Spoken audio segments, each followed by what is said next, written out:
name is Rhythm, and today the story is 70 times 7. And I'm going to be one of the servants of the king.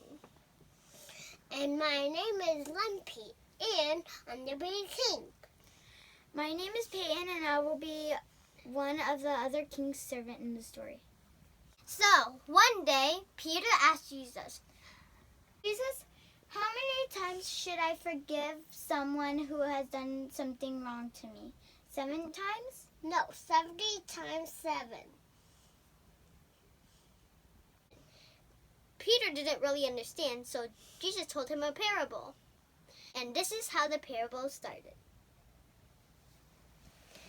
So one time, there was a king who was very rich. He was a rich king. And there was a servant who owed him lots of money. And he had to repay lots of money back to the king. Give me back my money. You borrowed from me, and why didn't give it back? Please, king, give me mercy. Just a few more days. I promise I'll give it back. Please. Fine, I forgive your sin, and you don't have to pay it back. Thank you, king. Thank you. Yay! Give me back my money that I let you borrow. Give me it back. Oh, please, have mercy on me.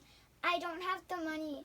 Please give me a few more days to get it. No, I can't wait. Give me it now, or else you're going to jail.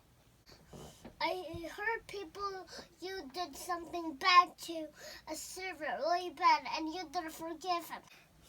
I forgive you with a lot of money, and why you didn't forgive the little money? I will put you in jail. So, boys and girls, the lesson for today's story is God wants us to ask him to forgive us, but he also wants to make us forgive others. But if we ask God to forgive us and we don't forgive others, God doesn't want to forgive us. So we should ask God to forgive us and forgive others. So that's all for today, boys and girls. Bye!